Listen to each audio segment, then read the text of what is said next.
Makes no difference to me.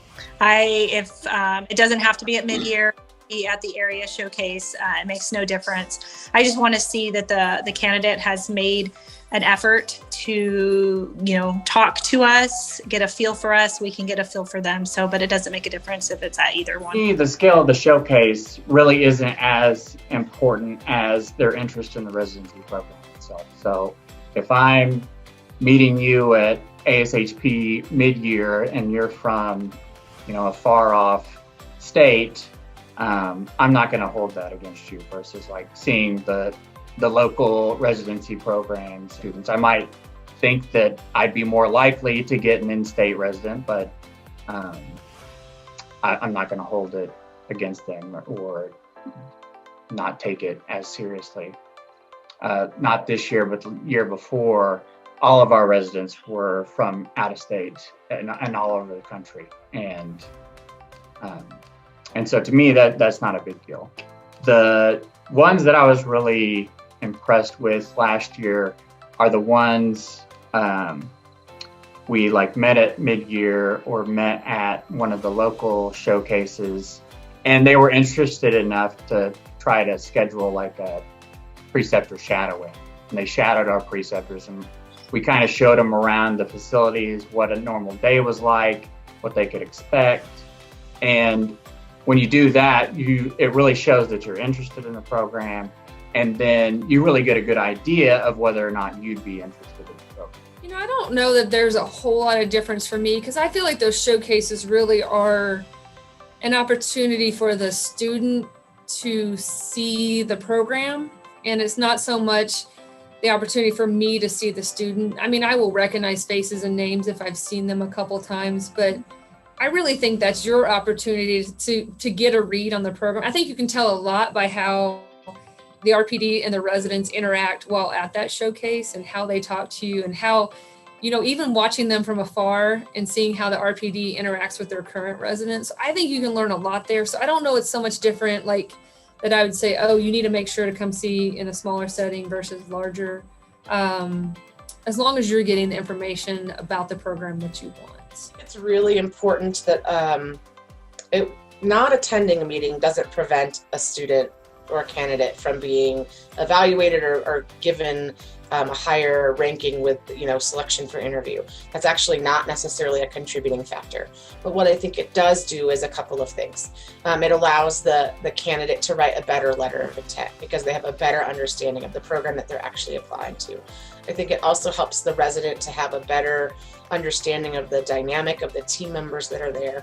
We attend all national showcases with the RPD, at least one preceptor, and both residents.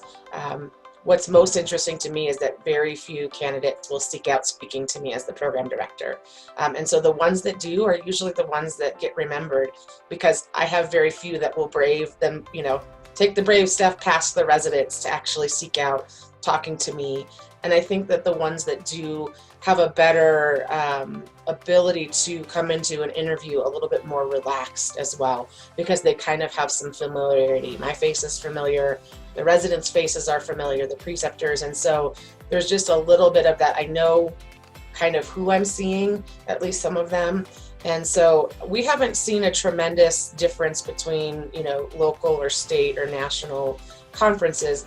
That there's a difference if they come to one versus the other, but those who come to a meeting tend to have a better application. Well, it doesn't impact the rubric.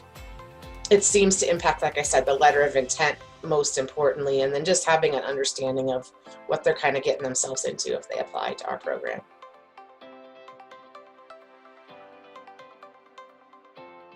I like emails just because I have phone calls. I may not be at my desk. I'm terrible at returning phone calls. I like emails. I think that candidates should be in contact with RPDs if they're genuinely interested in the program. I don't like when I get an application and I've never met the person before. Like, what is it? How do they know that they want to come to our program? They've never once spoken with me in any way. So it doesn't have to be at a meeting. It is nice if we can interact somehow, because I'm more likely to remember that interaction better. But I keep every single email that I receive during the recruitment period so I can go back and reference them. honestly, I would say if you're really interested in a program, you might try reaching out to that program and seeing if there's anybody that you could talk to virtually. I think even just reaching out via email and just say I was unable to attend, this showcase, or, I've heard about your program and I wanted to reach out and follow up on a few details. I mean, I think always looking at the program's website first to make sure that some of those questions could be answered, because, if you're asking me a question that's like front and center on our website, I'm gonna be like, oh, again, not totally put out, but I also recognize that some things may seem clear to me because I live it day to day, but it is not clear on our website. So if you're following up about something that you saw on the website and you want to explore a little bit further, I mean, I think that's perfectly reasonable for you to reach out to me as an RPD. I also think, our residents are posted on our website as well, sometimes going straight to the resident and asking, hey, I'd like a little bit of insight about your program and your thoughts about it. So I think reaching out directly via email is a reasonable option.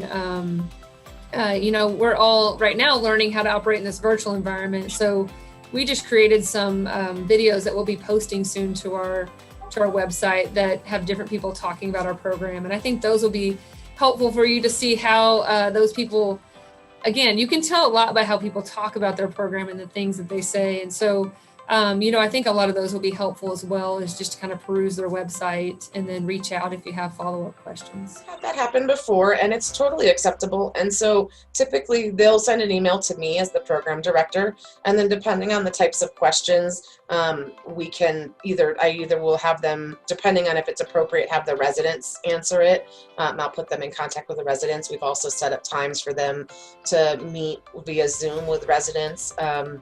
If appropriate, I will set up time to meet with them, though usually I have them, gather most of their information through the resident and then would respond to questions via email, just because I'm very hard to carve out time with, because I'm also the pharmacy director here.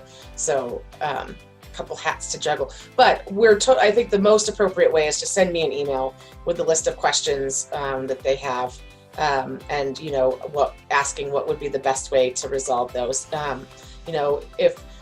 If there's a couple of questions, often we'll respond via email. If there's a lengthy amount of questions, we'll usually set up a specified amount of time to kind of try to meet via Zoom and answer questions. I don't have a number. It's a fine line between being inquisitive and being annoying. I don't know if that's a wrong.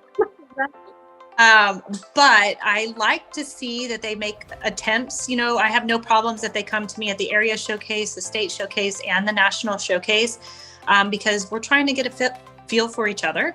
But I don't like it whenever students just kind of linger and they don't really know what to say. If you don't have anything to say, it's kind of maybe better not to stop by. Or sometimes you just want to stop by and say, hi, I spoke to you at that area showcase. I just want to let you know I'm still really interested. Just so you can touch base. I feel like the more contact I have with them, the better it's going to be, so I can get a little bit more feel for them. The question seems to be inferring that there is some magic number for every candidate to do in order to impress the residency program. And if a student has questions about our residency or needs or wants more information, then visit as much as you need.